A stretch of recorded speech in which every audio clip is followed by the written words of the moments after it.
Boa noite a todos e a todas, sejam muito bem-vindos e muito bem-vindas ao Entenda Genética. Eu sou a Natácia e hoje a gente vai conversar sobre domínio nas análises e interpretações.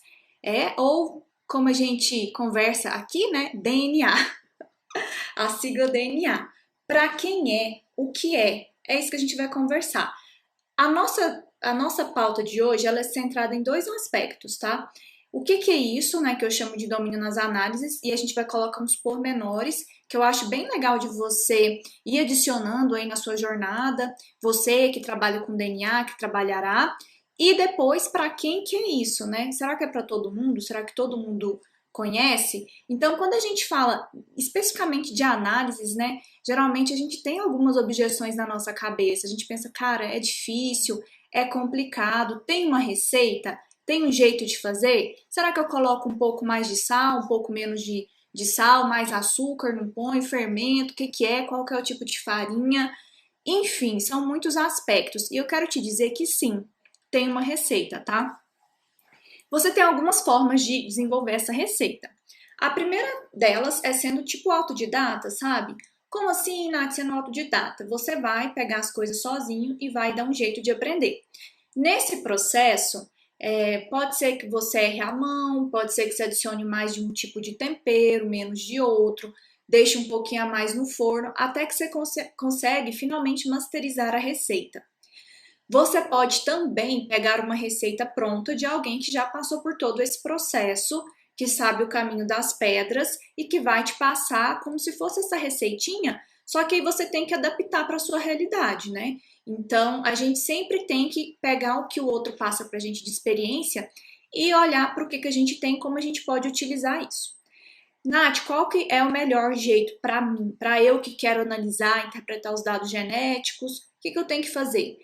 Também é pessoal. Mas eu sou a favor de você seguir um workflow, você seguir alguém, um método, alguma coisa que te norteie para você não ficar perdendo tempo, batendo cabeça. Às vezes você vai analisar alguma coisa e aí você vai demorar, sei lá, 1, 2, 3 meses, beleza, você aprendeu no processo, aprendeu. Mas se você tivesse pegado um caminho que alguém tivesse te falado, ó, vai por essa abordagem, vai por essa outra, com certeza você teria poupado muito tempo, tá? E aí você poderia colocar esse tempo em outras coisas que você precisa também fazer do seu projeto. E é uma coisa assim interessante, né? Por que eu falo para você desse caminho, né? Quando a gente já sabe mais ou menos o que fazer. Quando você tem o domínio nas análises e nas interpretações de dados, quando você sabe exatamente o que fazer, o que acontece? Você tem o conhecimento para tomar decisões. Então, é claro que eu não estou dizendo para você que no seu projeto só você vai decidir as coisas, não vai escutar mais ninguém.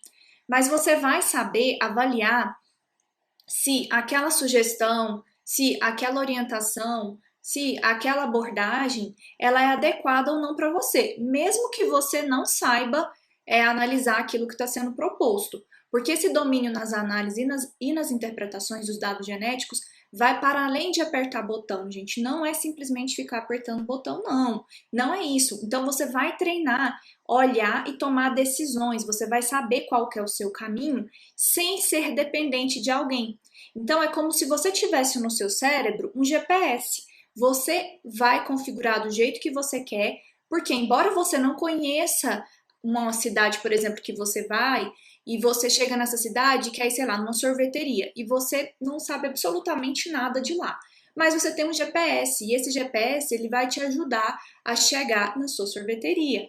Por quê? Porque você agora tem uma autonomia, você não é dependente de parar na rua, perguntar para alguém qual rua que você vai virar, daqui quantos quarteirões você chega lá.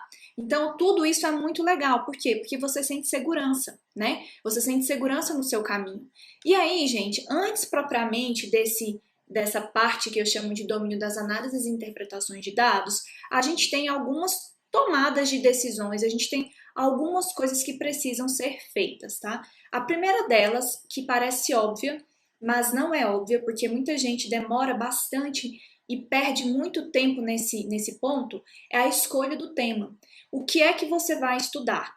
Você tem várias coisas, né? Então, esse é um background que eu tô falando antes, né? Um backstage, na verdade, de você entrar propriamente no domínio das análises, você precisa escolher um tema. Até porque esse tema ele vai ser norteador de quais análises você vai fazer, de quais perguntas você vai estabelecer, qual que vai ser a sua hipótese, e aí, em cima de tudo isso, é que você vai buscar estudar. Então, eu tenho vários casos de pessoas que trocaram projeto, tipo, 1 milhão de vezes. E a cada vez que essa pessoa trocava o projeto, ela tinha que começar meio que do zero. Por quê? Porque nem sempre vai ser a mesma análise, o mesmo modelo, a mesma pergunta. E com isso a gente perde muito tempo. E não é só tempo, não, porque tá correndo e você tem que entregar alguma coisa. É também tempo emocional. Então tem uma série de coisas envolvidas. Então, passo 1, escolhe o seu tema, criatura. Escolhe o seu tema. Ou bate o pé quando alguém falar que vai trocar. Você vai falar, não, por que vai trocar? Porque às vezes a gente observa na pós-graduação professores que no último ano de doutorado da criatura troca o projeto da pessoa. Isso é insano. Como é que você vai obter o seu dado? Como é que você vai fazer tudo em um ano? E outra coisa, você ficou fazendo nos outros anos aquilo, né? Aqueles outros projetos. Então isso é muito ruim, sabe? É muito ruim mesmo. Isso atrasa muito o seu domínio nas análises. Associado a isso, você precisa entender se o seu projeto é viável. Será que aquele tema de trabalho que você está trabalhando, que você está pesquisando, é viável? Como assim, Nath? É óbvio que é viável. Não sei. Por quê? Quanto tempo você tem? Quanto recurso financeiro você tem? Quais marcadores você vai utilizar, moleculares? Será que esses marcadores moleculares de fato vão responder aquilo que você está querendo responder? Você vai ter tempo hábil de fazer coleta? Aliás, quais pontos você vai coletar? Você tem colaboração? Como é que vai ser feito isso? Então, outra coisa, antes de você entrar no mundo das análises e das interpretações, é verificar se você tem viabilidade. E aí, partindo já para uma outra etapa, entra algum estabelecimento de 3 aspectos também que são muito importantes. Você tem que pensar na hipótese de trabalho que você tem, na delimitação do seu problema e quais perguntas você quer responder. Nossa, mas por que, Nath? Por que eu já não posso ir fazendo de qualquer jeito? Porque, gente, todas as suas análises, elas são instrumentos para que você gere resultados e que esses resultados te ajudem a responder uma pergunta, a avaliar a sua hipótese, todas essas coisas. Então, se você não tem a delimitação do problema que você quer resolver, se você não sabe quais perguntas você vai responder, como é que você vai fazer? Né? Então, é aquela coisa, quando você não tem uma direção, qualquer lugar serve. E aí qualquer lugar pode dar em qualquer lugar que não aquele que seria interessante. Então, pense em algumas perguntas para você responder quando você estiver diante dessa tomada de decisão. Porque essas perguntas, elas vão ser norteadoras das análises que você vai fazer, tá bom? Então, eu vou falar para você aqui mais ou menos 4 categorias de perguntas que a gente tem dentro desse universo. Obviamente, tem muito mais coisa para ser explorada, mas algumas categorias de pergunta que a gente tem. E cada uma dessas categorias de pergunta, elas exigem uma abordagem diferente. Lá no meu curso, no método DNA, a gente coloca cada uma dessas categorias de uma forma separada e com as análises que são agregadas a ela. Então, qual que é o modelo de input, qual que é o programa, qual pergunta esse programa vai responder, né? E também a gente vai explorar pra caramba isso daqui na nossa semana do DNA. Inclusive, inscreva-se aí, tá? O link tá na descrição do vídeo, no link da bio, porque a gente vai pôr muita mão na massa. Então, se a sua pergunta for relacionada à identificação de espécies, eu quero avaliar a história evolutiva de espécies, eu quero avaliar a identificação taxonômica das espécies, a sua pergunta é sobre filogenia. Aqui a gente vai utilizar dados de sequenciamento. Então, algumas vezes eu recebo mensagens, Nath, tenho marcadores microsatélites, tenho dados de marcadores RAPD, eu posso fazer uma análise de filogenia? Não, você não pode. Provavelmente você pode fazer um dendrograma, mas um dendrograma não é uma árvore filogenética. Você precisa de sequências para fazer uma árvore filogenética. Programas que você vai utilizar: Palp, MrBase, você vai utilizar JModel Test, pode utilizar o BEAST, são esses programas. A outra categoria de pergunta é diferenciação genética entre populações. ou avaliar a diversidade genética ao longo do espaço e do tempo. E quando você tem esse tipo de pergunta, o que você está avaliando é genética de populações e filogeografia. Aqui, gente, mas tem programa a rodo. Aí vai depender do que você quer avaliar, de qual que é a abordagem. Eu quero ver hibridização, eu quero ver fluxo gênico, eu quero avaliar, só fazer a caracterização da diversidade genética, eu estou avaliando só um nível específico ali, de uma região específica, então eu quero ver o efeito de uma barreira, ou eu estou olhando biomas, eu quero ver o efeito de biomas. Tem várias perguntas para você explorar. Depois você pode pensar em avaliar dentro da própria população. E quando a gente está fazendo essas avaliações dentro das populações, você está vendo ali o efeito de deriva, você pode fazer um estudo de demografia, ver se essa população passou por expansão, retração, se ela está em equilíbrio demográfico, se a gente tem efeito de seleção. Mas cuida, viu? Porque direto eu recebo e-mail. Nath, genotipei aqui microsatélites. Qual abordagem para avaliar a seleção eu posso fazer? Nenhuma. Mas por que nenhuma? Porque marcadores microsatélites são marcadores neutros. Então, o que afeta ele ali? A mutação e a deriva. Eles não são regiões que expressam alguma coisa no DNA. Então, como é que você vai avaliar a seleção? Você não vai avaliar a seleção. Você pode até falar que está avaliando seleção, mas aí seu trabalho está errado. Que é aquilo que eu falei, é o fundamento que está errado. Por isso que é importante a gente saber disso, porque, olha só, vai que você escolhe a palavra, a pergunta errada, o marcador errado, e já começa a fuçá-la nas análises e apertar um bando de botão. Vai funcionar? Não, não vai funcionar, porque o fundamento está errado. É por isso que eu comecei conversando com vocês sobre aspectos que você precisa pensar antes de você sair igual um doido, pensando em quais análises e interpretações você vai fazer. Outro ponto de pesquisa que você pode explorar é o indivíduo. Então, nessas populações, como é que está o indivíduo? A endogamia. Mensurar essa endogamia. Então, tem muito acasalamento entre aparentados? Não tem? Se tem, por que está acontecendo isso? Né? A gente pode caracterizar também bancos de germoplasma, seja para populações naturais ou populações de espécies já domesticadas, para a gente verificar como é que está a caracterização dessa diversidade genética nesses locais, tá? Ok, então a gente tem esse suporte aí, essa base, né, que antecede ao DNA, o domínio das análises e interpretações. Mas o que é esse bendito domínio nas análises e interpretações, né? Como que a gente define isso? Bom, a primeira coisa que você precisa saber dentro do domínio das análises e das interpretações é sobre o seu organismo. Como assim, Nath? A gente tá falando de análise de dados, tá falando para eu saber do meu organismo? Sim, porque você vai fazer um bando de análise e você vai ter um monte de resultado que você vai interpretar que você precisa entender da biologia do seu organismo. Gente, o negócio lá não é só dado, não é só genótipo, não.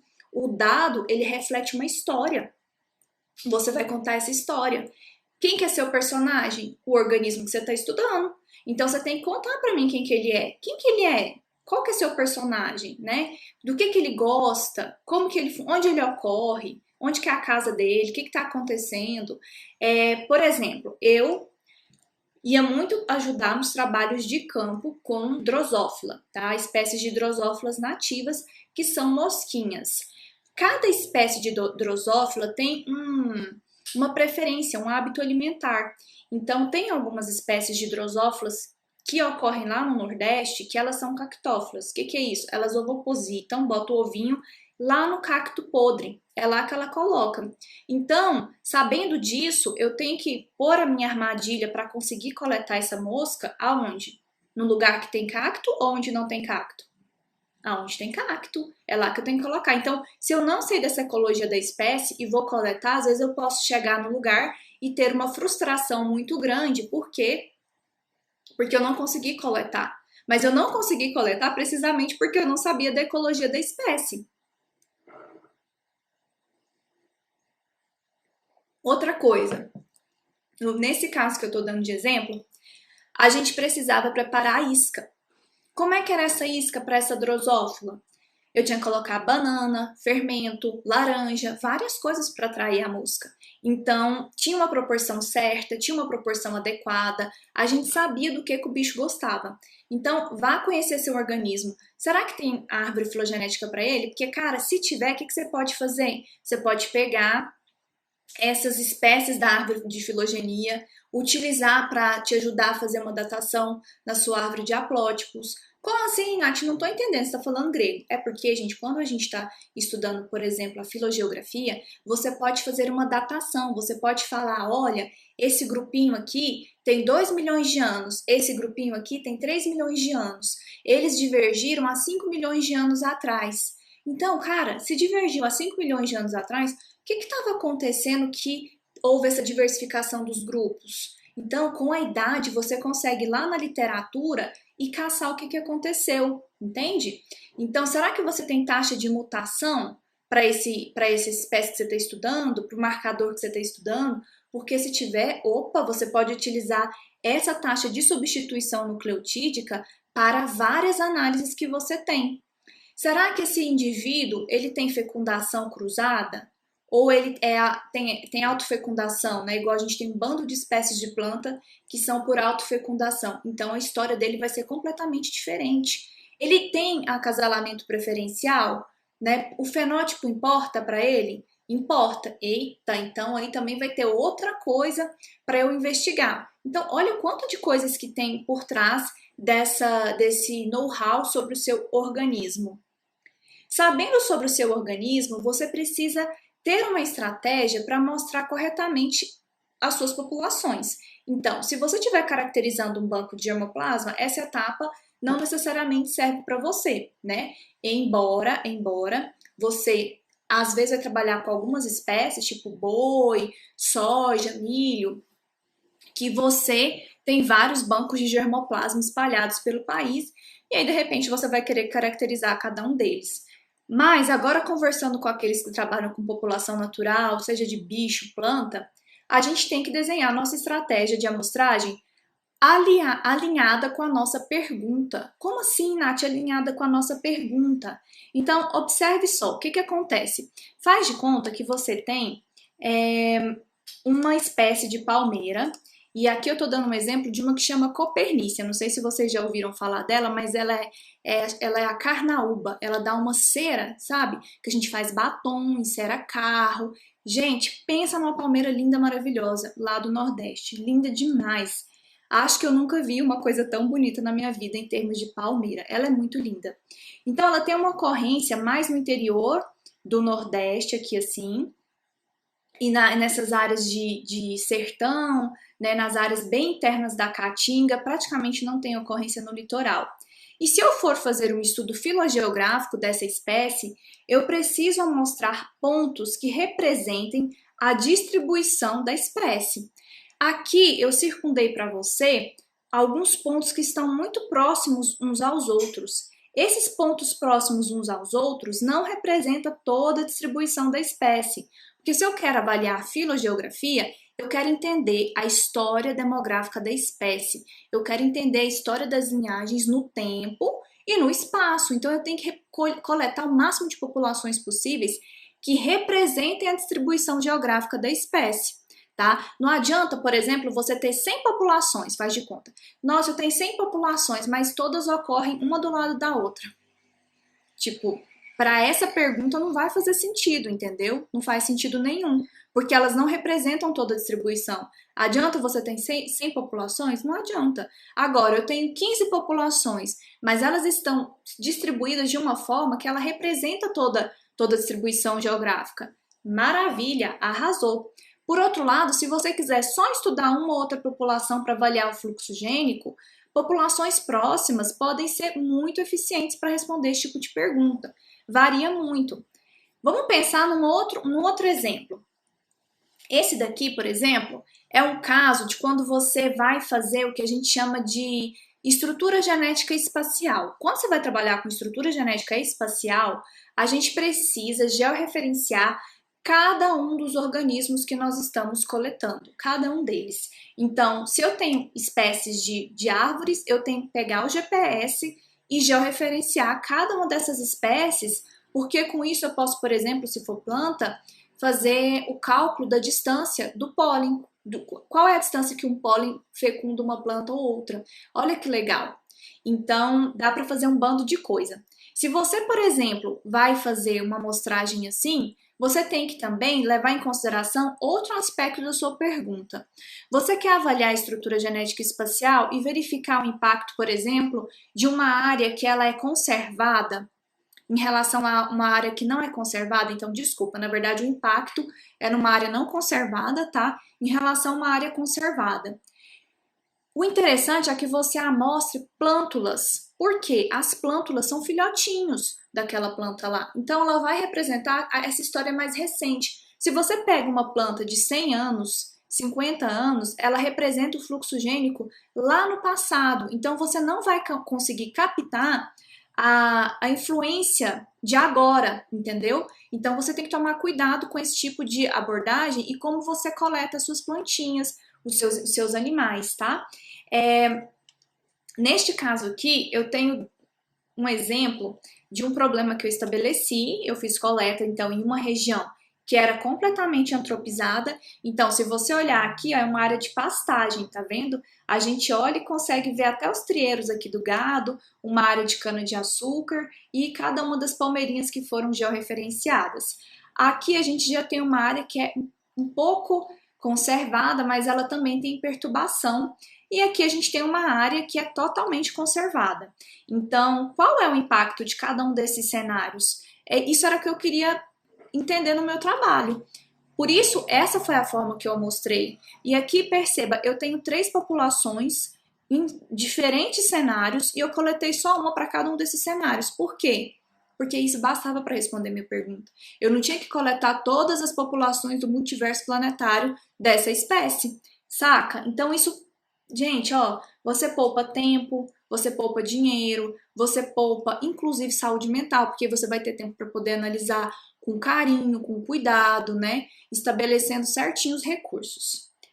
Outro ponto muito sensível dessa conversa é que você precisa, dentro do domínio das análises e interpretações de dados genéticos, avaliar a reprodutibilidade da sua genotipagem, se você estiver trabalhando com os micros, com RAPD, com RFLP, AFLP, ou do seu sequenciamento, tá? Nath, como assim? Isso quer dizer que se eu pegar a sua amostra, eu preciso necessariamente obter os mesmos genótipos, os mesmos dados de sequenciamento. Se eu não tiver os mesmos dados de sequenciamento, tenho problemas, porque em ciência a gente tem que ter uma reprodutibilidade. O que acontece muitas vezes com os dados de microsatélites? A gente já tem uma live sobre isso, a gente conversou sobre, né? Quando você faz especialmente a eletroforese, para quem ainda não faz a genotipagem em sequenciador automático, você faz naquelas cubas, né? Então pode ser com gel de poliacrilamida e tal.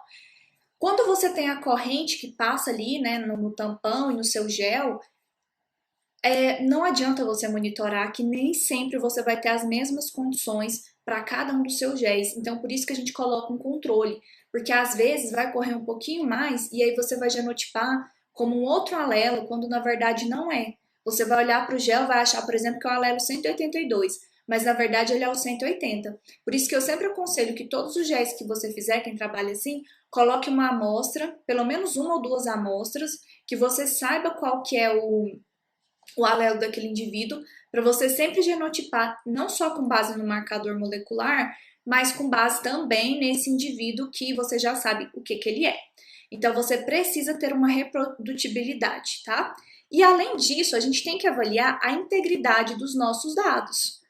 Nossa, essa é uma parte que eu fico até com dó dos meninos, porque eu pego muito pesado nisso. Por quê, gente? Se você fizer a parte básica errada, lascou. Não importa se você vai fazer a melhor das análises, se você vai escolher o melhor dos parâmetros, se você vai ter a melhor das interpretações com base num p-valor qualquer da vida. Não importa isso, porque vai estar tudo errado. Então, se você constrói uma base errada, ferrou tudo. É por isso que você tem que ter muita consciência quando você pegar os seus dados sobre a integridade. Nath, mas quando você fala de integridade, do que especificamente você está falando? Bom, se você trabalha com microsatélites, eu estou falando para você que você tem que fazer uma análise para verificar se você tem stutter no seu dado. Nossa, Nath, mas por quê? Porque às vezes esse stuttering ou gaguejamento que a gente fala, que é uma banda fantasma, você pode genotipar o seu indivíduo considerando essa banda falsa como um alelo verdadeiro. Então a gente tem que eliminar isso, porque pensa, você vai gerar outros parâmetros de diversidade genética. Outra coisa, você tem que verificar se tem alelo nulo. O que é um alelo nulo, Nath? Eu não sei.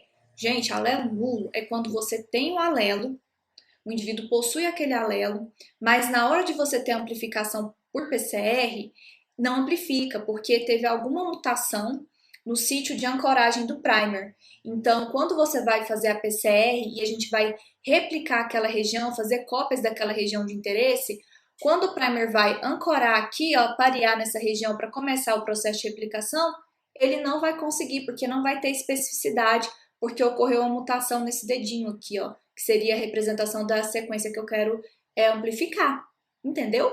Então, aí você vai ter um resultado que vai ter a presença de um alelo, você vai olhar e vai achar que é um homozigoto, quando na verdade é um heterozigoto, só que você não sabe disso. Então, a gente tem como fazer testes para verificar se nós temos alelo nulo. Exemplo de problema de integridade de dados em sequenciamento de Sanger. Quando você não confere, por exemplo, as mutações que tem no seu alinhamento, você simplesmente cata lá os dados do sequenciamento, joga, monta sequências consensos, faz o seu alinhamento, mas você não confere. E a gente tem muito erro. Aí você vai considerar que é uma mutação, ou seja, que é uma diferença ali no determinado sítio, só que não é. E o que a gente busca? A gente busca avaliar o polimorfismo. E se você pega um polimorfismo que não existe, o que vai virar, gente?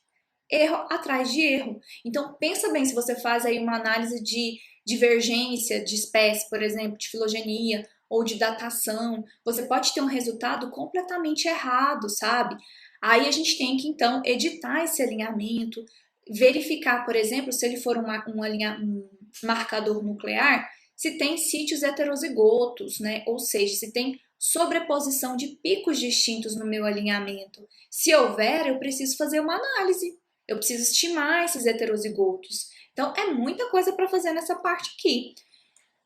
Ok, uma vez que você então estabeleceu o seu organismo, sabe quem ele é, coletou, você já está com um dado de molecular na mão, verificou a integridade desse dado, a gente precisa entender as hipóteses, as assumptions, os pré-requisitos que estão por trás dos métodos de análise que nós vamos escolher para responder as nossas perguntas, tá bom? Então, a gente tem muita opção de programa, gente, muita opção de programa mesmo. Eu acho que no curso a gente, sei lá, deve ter uns 25 programas ou mais que os meninos aprendem, porque realmente é muita coisa. Aprende tudo? Não. Porque sempre tem uma abordagem nova o tempo inteiro. Mas você, sabendo o básico, consegue, como eu te falei, tomar desse. Não é nem o básico, gente, é até complexo, é porque toda hora surge alguma coisa, sabe?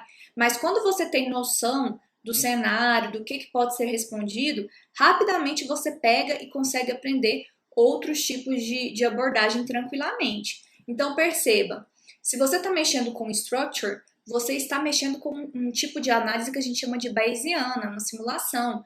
Então, você precisa repetir essa análise várias vezes, você precisa verificar se houve convergência e também já temos aula aqui no canal sobre o structure.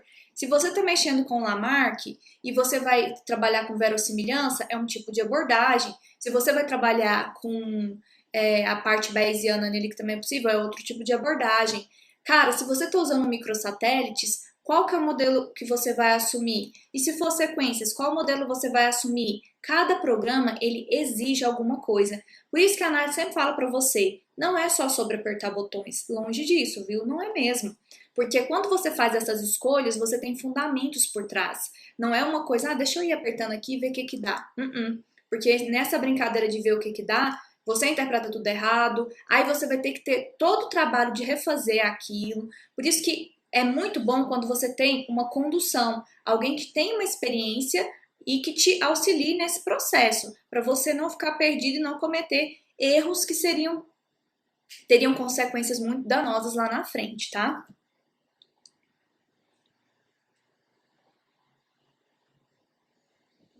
Outra coisa, que está implícita dentro do domínio nas análises.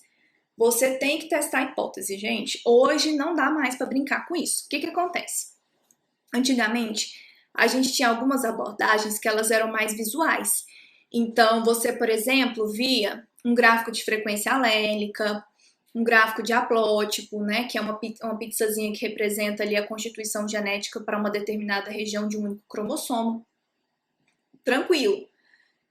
Nath, não é para fazer isso mais? Não falei isso. Eu falei que não dá para ficar só nisso mais, só nas estatísticas descritivas. Não dá para ficar mais falando só sobre a diversidade genética é assim, a diversidade genética é assado. Gente, não dá, tá? Você tem que fazer essas caracterizações básicas, mas hoje a gente tem muitas ferramentas muito legais, inclusive, e que vão te dar insights super importantes sobre os seus dados. Então a gente faz esse teste de hipótese. Eu gosto muito de um programa que chama DYABC, e esse programa é o seguinte: você pensa em algumas hipóteses, por exemplo, a minha população está tendo fluxo gênico com a população B, a população A e a população B estão isoladas, e claro, essas hipóteses elas são construídas com base no seu conhecimento do seu modelo biológico, com base no conhecimento da geografia, da ecologia, de várias coisas. E a gente testa os cenários, então. Então, por exemplo, aqui eu tenho 8 cenários testados, tá? E aí, eu vou fazer uma simulação, tá? E eu vou simular os 8 cenários e eu vou simular aquilo, e aí eu vou verificar aquilo que eu observo. Dentre esses 8 cenários, eu vou, basicamente, nessas simulações, verificar qual que é a probabilidade do cenário 1 ser o mesmo do cenário que eu observo efetivamente. Do cenário 2 ser o mesmo do cenário que eu observo. O 3 e assim por diante, depende do tanto de cenário que você fizer. Então a gente faz uma comparação entre o dado que eu simulo e o dado que eu observo, né? E a partir disso eu posso chegar a um veredito, digamos assim, né? A um indicativo de que aquelas populações, por exemplo, seguem uma determinada hipótese que eu elenquei. Significa que é verdade? Não, porque fui eu que falei para o programa quais eram as hipóteses para ele testar. Por isso que você tem que construir cada uma dessas hipóteses em cima de questões ecológicas, de questões evolutivas, tá? Biogeográficas, não é simplesmente da sua cabeça, não.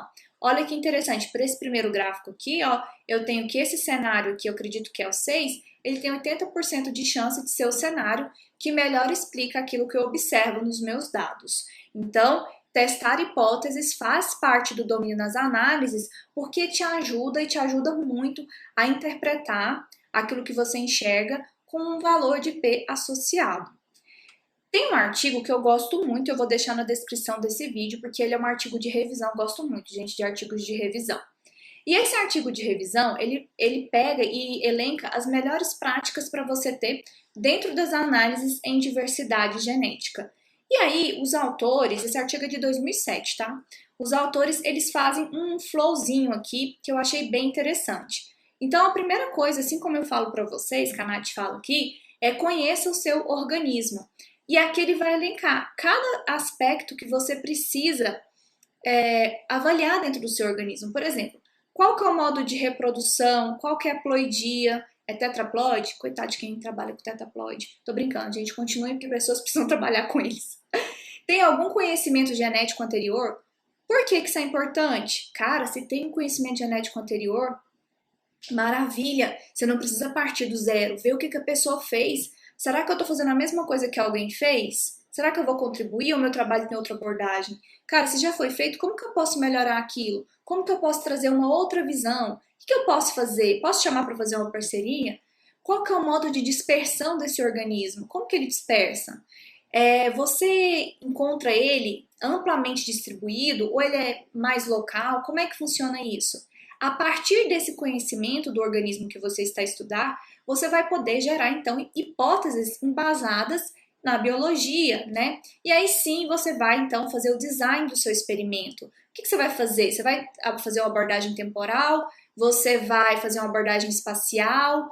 Você já escolheu o tamanho da sua amostra? Com base nesses tipos de abordagens, se é temporal, espacial, filogeográfico, caracterização de diversidade genética, você vai poder tanto escolher o tipo de marcador, porque, perceba, você não vai estudar a filogeografia só com microsatélites. A gente pode apoiar a filogeografia com microsatélites, mas A filogeografia, se você quer fazer uma datação, você precisa de dados de sequenciamento. Da mesma forma, se você quer caracterizar a diversidade genética atual, se você quer ver, por exemplo, qual que é a diversidade genética num banco de germoplasma ou numa população natural, você vai utilizar microsatélites, SNPs, outros tipos de marcador. Então, isso impacta muito na escolha do marcador. Vai utilizar um outgroup? Lembra que eu falei lá sobre a filogenia? Então, o que você vai usar aqui? Tem um grupo irmão desse organismo que você está estudando? Bom, depois que você genotipou as suas populações, determinou a constituição genética delas, você precisa organizar esses dados e a gente organiza os dados avaliando a qualidade dos dados, né? Ou a integridade dos dados. Aí você pode fazer abordagens demográficas, né? Para você ver, por exemplo, se essas populações estão em expansão, se elas passaram por um gargalo de garrafa, então era uma população com determinado tamanho, aconteceu algum evento catastrófico e reduziu bastante essas populações. Por exemplo, lá no caso de Mariana, né, quando a barragem ela rompeu, lavou tudo que vinha pela frente. Então, aquilo ali, a depender da espécie, se for uma espécie de ocorrência local, você tem um efeito de bottleneck. Você tem dados faltantes, como que você vai trabalhar com isso? Está em desequilíbrio de ligação a genotipagem que você fez? Está em equilíbrio de ligação? Vamos calcular as métricas de diversidade genética? Passando por isso, você vem com um outro olhar, que vamos dizer assim, meio que fecha aquilo ali das suas análises, que são os testes de hipótese. Então, você vai avaliar a estrutura populacional da espécie que você está avaliando, se tem isolamento por distância ou não, tá? Então, se tem isolamento por distância, significa que grande parte da distância genética que eu observo é em resposta da distância geográfica. Então, quanto mais longe as populações estão, maior a chance de que haja um isolamento por distância.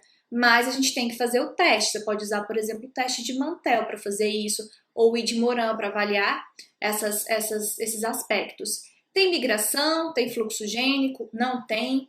Tem recombinação? Se tiver recombinação, você precisa eliminar essas regiões que têm recombinação para que você consiga fazer as suas análises, porque diversas análises elas são baseadas na ausência de recombinação nos seus dados. Sua população está em equilíbrio de Hardenberg? Tem que avaliar isso, né? E aí a gente tem vários métodos muito complexos para avaliar essas análises, para fazer essas análises. Então a gente pode fazer por método de likelihood, métodos bayesianos, como análise no structure, por exemplo, métodos de coalescência, com BEAST, né? Com ABC, que é esse teste de cenários, como por exemplo com o programa de YABC, que a gente conversou um pouquinho sobre ele antes. Então, tudo isso, gente, é o flow que a gente utiliza dentro do domínio nas análises, tá? Dentro da parte de análise que vai impactar nas nossas interpretações. Olha só, quando você aprende isso, quando você consegue, vamos dizer assim, masterizar tudo isso de uma forma muito tranquila e orgânica, você consegue aprender a ler cenários. Então, muitas vezes as pessoas ficam assim, nossa, Nath, como você consegue dar palpite em tanta coisa? Por quê? Porque eu já fiz muita análise, e eu já fiz muita análise com diferentes organismos, diferentes modelos, planta, bicho, várias coisas, e também eu trabalho muito com cienciometria, então eu tenho uma leitura muito grande. Aí eu bato o olho no cenário e eu consigo avaliar. Nossa, aqui tá tendo fluxo gênico? Não, aqui não tem fluxo gênico, provavelmente tem uma barreira. Ah, isso daqui é porque isso aqui tá muito antigo. Enfim, a gente consegue fazer várias associações. Então, nesse mesmo trabalho que eu falei para você, de Grunwald e colaboradores 2007, o que eu acho super legal nessa revisão? É que aqui ó, ele coloca pra gente como é que seria um resultado para um organismo por simulação, tá? Que tem reprodução assexuada. Então, clone, que é um exemplo de clone, cactáceas. Tem muitas cactáceas que, se você olhar, elas têm a reprodução sexuada, mas elas também têm a reprodução assexuada. Os cactuzinhos. Então, a diversidade genética deles tende a ser menor. Por quê? Porque não tem mistura. Sexo é mistura de alelos, né? Se não tem, o que a gente tem uma reprodução assexuada? Produção de clones.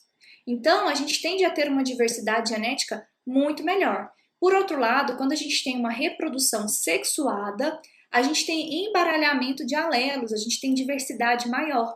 Por isso que quando eu olho para essa rede de haplótipos aqui, eu tenho uma menor diversidade do que essa daqui.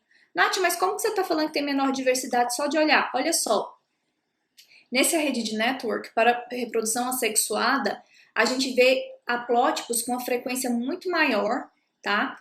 E poucos alelos com frequência menor. Aqui a gente tem haplótipos com frequência assim, elevada, mas em menor quantidade. Então aqui, por exemplo, a gente só tem 2 haplótipos com uma maior quantidade. Aqui a gente tem um bando de haplótipozinhos, né? Por quê? Porque tem uma taxa de mutação, não só uma taxa de mutação não, porque a gente tem uma mistura maior, já que a gente está trabalhando com 2 genomas. E aí quando a gente olha aqui para essa análise de grupos genéticos, quando a gente tem uma reprodução sexuada, a gente tem a mistura de grupos genéticos muito maior do que quando a gente está com populações que são clone. Aí você consegue ler cenários, você consegue entender o porquê, o que está ali atrás, o que está acontecendo. E a cada uma dessas etapas que eu falei, algo essencial, você tem que ter a leitura. Não tem jeito, não tem para onde correr, você tem que ler. Ler tem que ser uma coisa que te acompanha sempre, tá?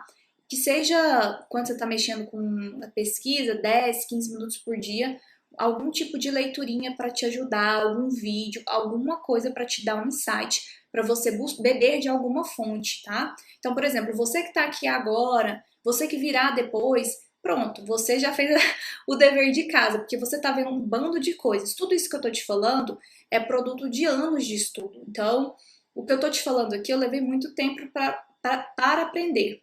Então, assim, leia, consuma vídeos, busque consumir inputs para sua cabeça para que você consiga interpretar, e não só interpretar, mas saber fazer escolhas dentro do flow que são os trabalhos em diversidade genética. Não importa se é caracterização, não importa se você está avaliando pacientes, se você não está avaliando pacientes, se você está avaliando SNPs, o que você está fazendo? Gente, depois que virou DNA, você é capaz de avaliar tudo sendo geneticista, se você souber entender e conectar com inputs corretos, tá? Porque nós somos pesquisadores, então a nossa função é avaliar aquilo ali. A gente consegue, estudando e adquirindo a bagagem do nosso caminho, estabelecer tanto as perguntas quanto encontrar as respostas.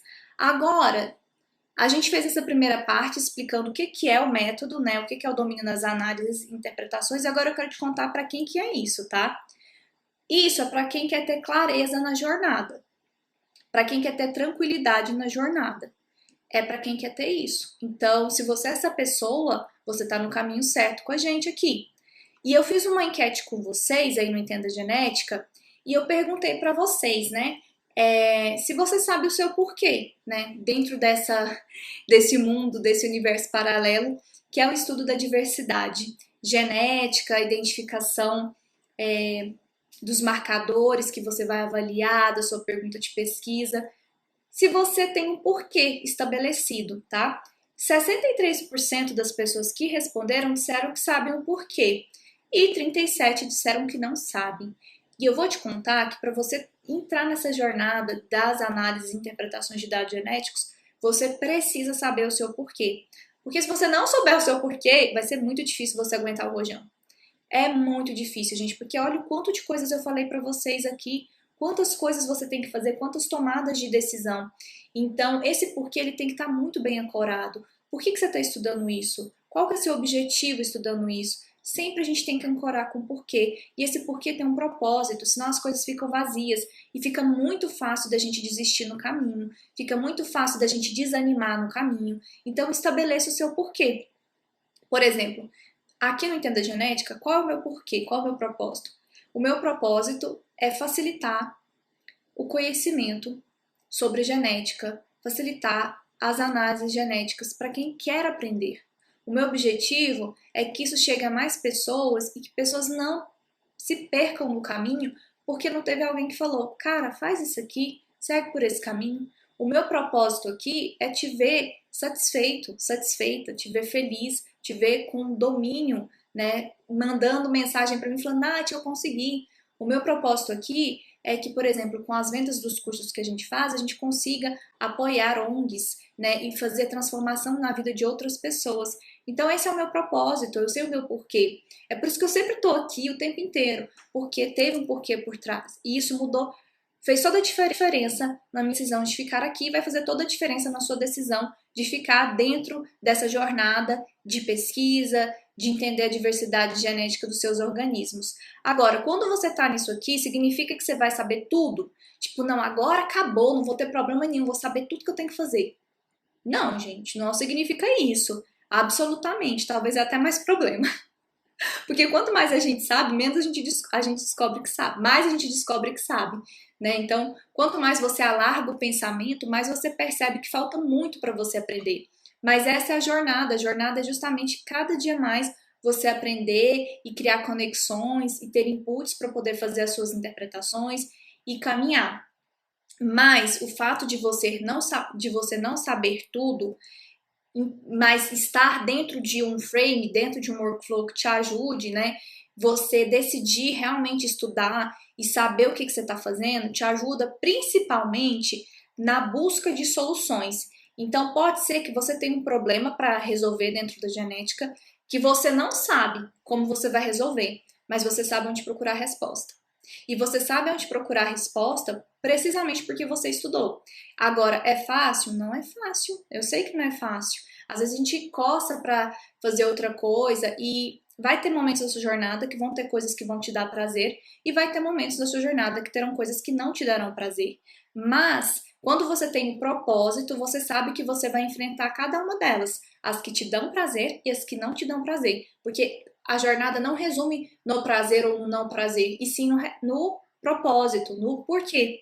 Então, quando eu falo para vocês sobre domínio nas análises e interpretações de dados genéticos, eu estou falando sobre um estado de consciência na sua jornada.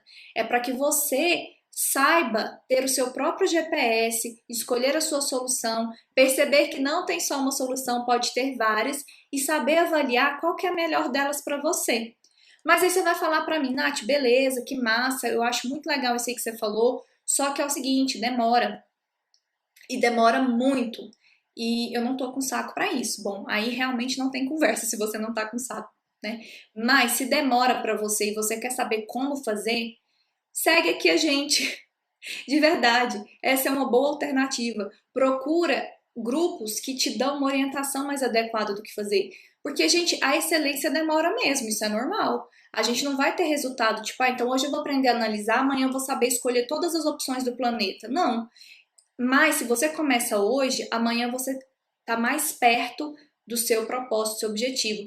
E aí amanhã você vai continuar. E cada dia você vai acumular um pouquinho. Quando você perceber, nossa, você vai estar com uma transformação enorme. Então demora, por quê? Porque você está olhando hoje onde você está e onde você queria estar. E você pensa, cara, é trampo pra caramba. Mas, se você olhar onde você está, fizer um inventário do que você sabe, do que você não sabe, do que você precisa aprender e começar hoje, essa demora, ela vai gradativamente reduzindo. E você vai ganhando confiança no caminho e vai percebendo que você está mais e mais e mais e mais próximo daquilo que você quer. Outra coisa que eu vivo escutando, não tenho tempo, Nath, não dá, cara, eu tenho que ir pra bancada, meu, não dá tempo. Eu não posso ficar mexendo com isso agora, não. Você vai pagar um preço muito caro por isso, muito caro mesmo. E se você decidiu estar nessa trajetória, porque demora, gente. Quando você trabalha com pesquisa genética, uma coisa muito interessante é que você tem que saber não só de genética, mas você tem que saber de outras áreas para você conseguir fazer as suas interpretações. Então, você tem que saber dividir o seu tempo de maneira adequada, fazer um manejo, uma gestão de tempo. Então, você vai ter que ter tempo. Você tem o tempo. O negócio é que você está alocando o tempo de maneira equivocada. Então, para isso, estabeleça metas. Eu tenho muita dificuldade de fazer isso, gente. Meu Deus do céu. Às vezes eu começo a fazer um negócio, por exemplo, quando eu estou montando aula, eu penso, não, eu vou montar só meia hora de aula, aí depois eu vou fazer outra coisa. Vou escrever um artigo. Aí eu fico, não, eu tenho que terminar a aula, eu tenho que terminar a aula. Quando eu vejo, 10 horas da noite. E eu não fiz o artigo. Tá certo isso? Não tá certo. Por quê? Porque a gente tende a ficar muito perfeccionista no negócio. Então, se a gente conseguisse organizar o tempo de maneira adequada, facilitaria muito a nossa vida. Por isso que, às vezes, é bom a gente ter um personal trainer. Porque com o personal trainer, a gente vai e faz a bodega, entendeu? Então, Quando você traça uma estratégia, você pode ser seu personal trainer, eu posso ser seu personal trainer, enfim, seu professor, não sei. Mas se você traça uma meta e você coloca ali, vamos dizer assim, um mapa do Baroto, o que você vai fazer, as coisas ficam mais fáceis, porque daí você consegue fazer a gestão do seu tempo. Aí você tem que colocar, cara, para tal coisa eu vou demorar tanto tempo, para X coisa tanto tempo. Então, como é que eu vou organizar aqui meu tempo? Porque se você não tiver organização de tempo, vai dar muito ruim, mas você pode organizar o seu tempo. Outra coisa, Nath, mas tem que ter uma base muito boa para ter esse danado, esse domínio nas análises. E nas interpretações, eu tenho que ter uma base muito boa. Não é que não tem que ter, eu já ia falar, não tem. Não é isso. É porque esse pensamento te limita a crescer. Porque você acredita que você nunca estará pronto para aprender. E não é. Porque você não nasceu sabendo.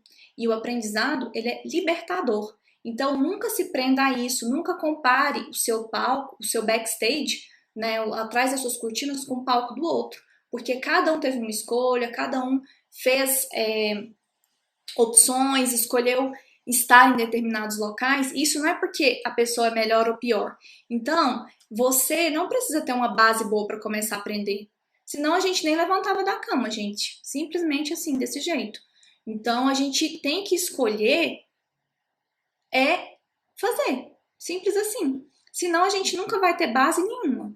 Então não pense isso, tipo, eu não vou começar porque eu não tenho base boa. Você tem você é uma excelente base, uma excelente composição genotípica que interage com o ambiente com um fenótipo maravilhoso. Então, se você decidiu fazer isso, você vai conseguir e é um passo por vez. Você não vai falar, não, então agora eu decidi fazer a análise com DNA e agora pronto, eu tô totalmente dominador. Não, não é assim não.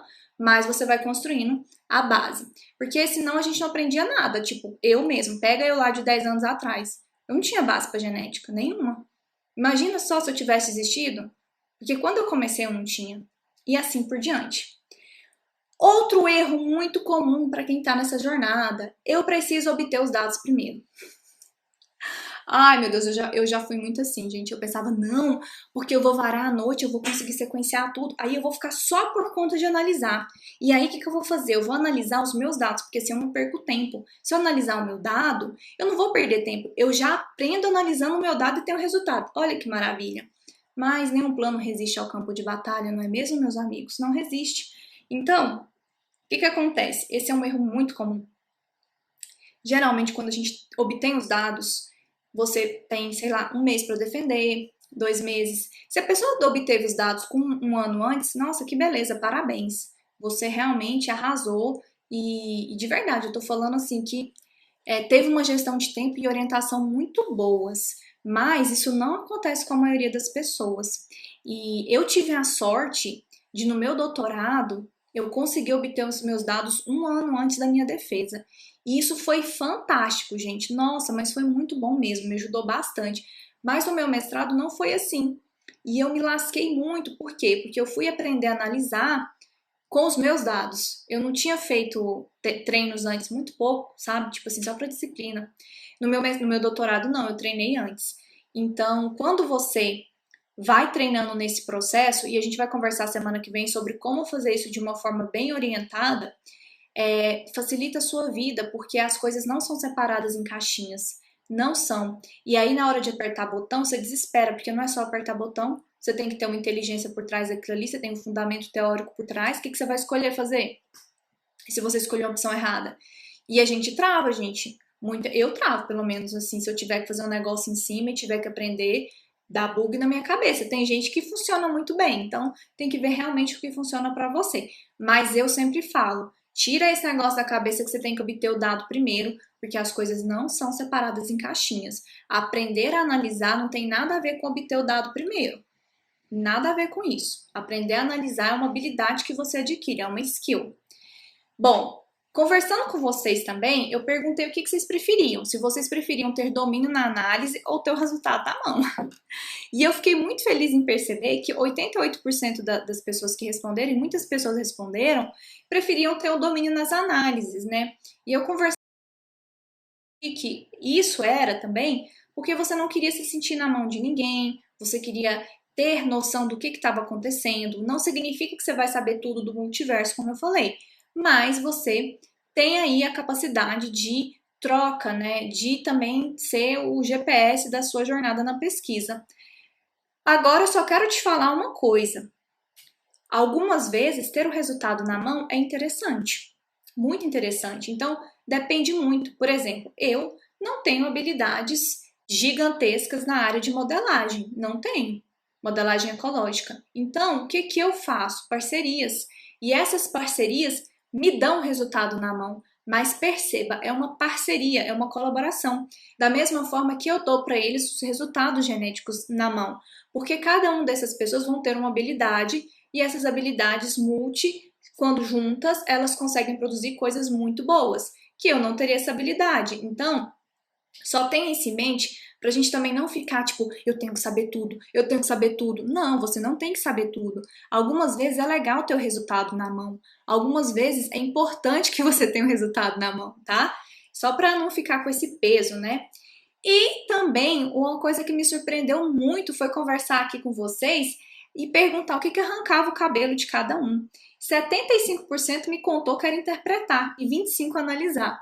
Eu confesso que eu fiquei um pouco feliz com esse resultado, porque de acordo com aquilo que eu falei para vocês sobre ter o resultado na mão, eu posso fazer uma análise para você e te entregar. Você pode fazer uma análise você mesmo. O problema é como que você vai interpretar. Então eu até brinquei que poucas vezes eu recebo aqui pessoas falando, olha, por favor, Nath, dá uma olhada no input, o resultado, desculpa, de um programa, para a gente interpretar o dado. Eu recebi essa pergunta uma única vez e eu fiz lives sobre ela, que foi os testes de neutralidade. Então, essa parte de interpretação, mais do que especificamente pôr a mão e apertar botão, ela é muito importante, porque é na interpretação que você coloca a sua contribuição para o mundo. Só que aquela base da análise tem que estar bem feita. É por isso que eu não consigo enxergar análise e interpretação como coisas separadas. Para mim, elas são a mesma coisa, só que a gente separa em caixinha para conseguir entender melhor, tá? E dentro disso, vocês também me disseram que vocês preferiam transformação a satisfação, né? Eu não sei. Eu acho que uma coisa está alinhada à outra. Mas se a gente tem todas essas coisas, né, que a gente conversou, que são problemas e objeções que vocês têm, eu fui respondendo cada uma delas, eu quero te contar também que tem um jeito muito errado de você exercer o seu domínio nas análises e interpretações de dados genéticos. Muito errado mesmo, tá? E a primeira delas é confiar na sua cabeça. É você confiar que você vai lembrar de tudo, é você confiar que você vai estar com a cabeça boa, porque a gente não sabe o que pode acontecer, a gente não sabe, nós somos seres humanos complexos. Você não sabe se você vai travar na euforia, né, de entregar as coisas, ou se você vai render pra caramba, você não sabe se você vai, por exemplo, sei lá, adoecer, ou se você vai estar bem, ou se você vai lembrar de tudo, né? A gente não sabe, então a gente precisa planejar, metrificar, organizar as nossas coisas. Outra coisa que a gente erra bastante é quando chegar a hora, eu dou meus pulos. Essa é muito famosa. Gente, imagina você subir numa montanha, galera. Subir na montanha com a mochila pesada do caramba. E aí, quando você chega lá em cima, morto, aí você vai dar seus pulos? Pode ser que você dê seus pulos, mas pode ser que não dê tempo de você pular, ou você pule muito baixinho, ou seu pulo não tem intensidade suficiente. Então, nossa, eu já falei isso, então depois eu dou meus pulos. Oh, meu pai, quando eu cheguei lá na hora de dar os pulos, eu vou falar, se eu não tivesse os amigos para me ajudar, rede de apoio científico, que eu sempre falo para vocês, né? Então, não acredite nisso, isso é o seu cérebro querendo te sabotar, falando que você vai dar seus pulos. E no final a gente dá conta, no final eu vou dar conta. Cara, no final a gente vai dar conta mesmo, mas como a gente vai dar conta? Como você quer dar conta? Você quer dar conta tranquilo, suave? Você quer dar conta estressado? Ou às vezes você não vai dar conta? Essa é a verdade. É por isso que eu falo. Vamos fazer o planejamento, vamos avaliar o que a gente tem, aonde a gente quer chegar. Mas aí vem aquela pessoa que fala, não, é o seguinte, eu vou fazer assim. Depois eu pego os parâmetros que o meu colega usou e eu pego esses parâmetros, coloco para mim e vai dar certo. porque ele já fez, então é a mesma coisa, ele já rodou. Então, se ele já rodou, ele roda para mim, ou então se ele já escolheu alguma coisa, vai ser a mesma coisa para mim. E aí, isso é o que eu chamo de você querer usar a selfie dos dados do outro para você. Se você tem seu perfil de Instagram aí, lindo, maravilhoso, de Facebook, eu pego, te mando a minha selfie e você coloca lá no seu perfil com seu nome maroto. As pessoas vão olhar e vão identificar você? Não, porque vai estar minha cara lá. Se você for tirar sua identidade e levar a minha fotinha 3x4 e colocar, vai dar certo? Não vai dar certo, porque eu não sou você. Então, eu sempre brinco com vocês, né? O povo fica querendo minha selfie dos dados. Gente, isso não funciona. Por quê? Porque cada organismo, cada marcador é de um jeito. Não tem como eu pegar e transpor o que eu, vamos dizer assim, modelei em termos de análise estatística para os meus dados para você. Mesmo que seja a mesma espécie, é muito difícil. Eventualmente vai ser a experiência, a sobreposição, por exemplo, de taxas de mutação. A gente tem, obviamente, né, a ocorrência, mas o número de populações, o número de indivíduos, a abordagem, a pergunta, mudou uma coisinha na ferramenta já, Elvis. Não tem como a gente transpor selfie de dados. Então, isso que é a selfie de dados, tá? É quando você quer pegar a minha selfie de dados, as minhas simulações e utilizar para você. Não é assim que as coisas vão funcionar, tá? Como que eu resolvo tudo isso, Nath? Simples, consistência e direções corretas, tá? Então, a gente tendo uma consistência de decidir fazer isso, que eu sei que não é fácil, mas é possível, você tendo consistência todos os dias fazendo, você tendo a direção correta, porque não adianta nada você ter consistência no lado errado. Então, imagine, eu sou de Jataí, é interior de Goiás, e eu moro em Brasília. E aí eu pego e vou na consistência pensando que eu tô indo pra minha cidade, mas eu tô indo em direção a Uberlândia. E eu tô consistente, eu tô consistente. Eu vou chegar em Jataí? Não vou chegar em Jataí, Goiás, terra linda, maravilhosa, águas termais 45 graus. Não, não vou chegar lá. Eu vou chegar em Uberlândia e não era o destino que eu queria. Então, por isso que você precisa de um direcionamento adequado quando você está trabalhando com análises em genética e nas suas interpretações. Dica da Nath pra gente, assim, levar pra vida. Escolha as suas batalhas. Simples desse jeito. Não vai ter como, gente, você, criatura, pegar tudo quanto é projeto para fazer, cuidar de tudo quanto é pessoa, fazer tudo quanto é coisa, fazer 1 zilhão de milhões de coisas no universo planetário.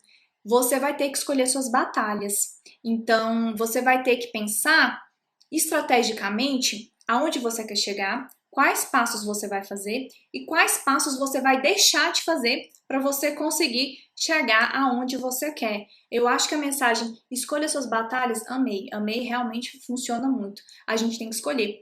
Eu sempre recebo aqui, por exemplo, propostas de análise para eu fazer. Eu recebo gente perguntando se pagar eu faço ou não faço, gente. Eu quero deixar bem claro que aqui no Entenda Genética eu não faço análises pagas, tipo assim, a pessoa não me contrata para uma análise paga. Eu faço a consultoria com vocês e disponibilizo para todo mundo no canal do YouTube, porque assim eu acho que é uma forma das pessoas crescerem, né?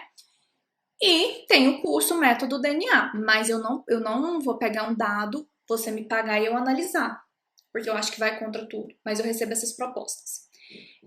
Para orientar, para participar de artigo, para fazer um bando de coisa, para dar aula, para palestrar. Só que se eu for fazer tudo o que as pessoas me. Ah, para resolver tarefa, gente, de menino que me manda, o povo manda, fala assim, professora, o recombinante é esse, qual que é o parental? Não sei, meu filho. Não tem como eu descobrir quando você me manda só assim. Quer que eu resolva as tarefas? Então, se eu for fazer tudo que todo mundo me manda, eu não consigo produzir conteúdo aqui para vocês, porque eu também tenho outras coisas que eu faço. Não é só isso, né? Então, eu escolho as minhas batalhas para eu conseguir chegar mais longe. Porque às vezes o sim que você fala, que às vezes dói falar um não no coração da gente, oh, mas se dói. Mas às vezes esse sim que você fala, ele vai te dar muito problema lá na frente. Agora, pontualmente, não. Mas esse acúmulo de não escolhas de batalhas, eles podem sim dar problema pra gente. Para você, então, ter esse domínio nas suas análises e interpretações de dados, a gente tem podemos dizer assim, 4 grandes passos que eu sumarizo para vocês. Primeiro, sempre planejamento, eu sempre vou bater nisso, tá? 2, inventarie, perceba, olhe, avalie, olhe para você, aonde você está, o que é que você tem, quanto tempo você precisa para chegar onde você deseja, tá? Qual que é o seu objetivo? Olhe para essas coisas. Então, eu estou aqui e quero chegar aqui.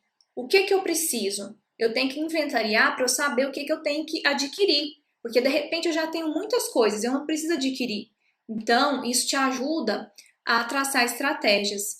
Pense quais análises você vai utilizar e pense quais você não sabe fazer para você correr atrás de aprender. Assim você vai conseguir traçar melhores estratégias. E por fim, o que eu sempre falo, para você adquirir excelência em alguma coisa, qualquer coisa na vida, mas é que a gente está falando sobre diversidade genética, sobre análises genéticas, sobre esse universo todo da pesquisa, né? A gente tem que ir atrás do conhecimento, praticar e repetir. Só assim o nosso cérebro vai aprender e aí você vai conseguir masterizar tudo isso. E, gente, tem que mexer o doce, porque se não mexer o doce, vai queimar. Não adianta você pensar, não, eu vou deixar ali a panela ligada e aí, rapidão, eu vou ali, depois eu vejo o que, que eu faço, porque eu tenho outras coisas para fazer. Não, não dá certo.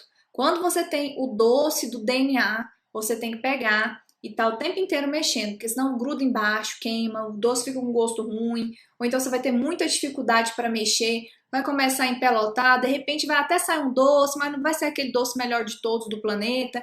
Então, mexe o doce. E começa a mexer o doce agora, porque você tem todas as condições e habilidades para fazer isso, e as habilidades que você não tem, você conquista, mas a principal é a vontade. E essa daí eu sei que vocês têm, tá bom? Então, o domínio das análises é para quem? Para quem quer aprender, tá? É para quem quer aprender. E o domínio nas análises e nas interpretações é a sua autonomia de pensamento, mais do que saber apertar botões. E aqui vocês têm em quem confiar também para isso, tá? Então, se ficou alguma dúvida, se tiver alguma coisa que vocês queiram que a gente traga aqui, deixa nos comentários. Muito obrigada pela presença de todos e de todas. Semana que vem estaremos de volta aqui com mais conversas, tá bom? E que vocês tenham um excelente final de semana. Um beijo grande para todo mundo e até breve!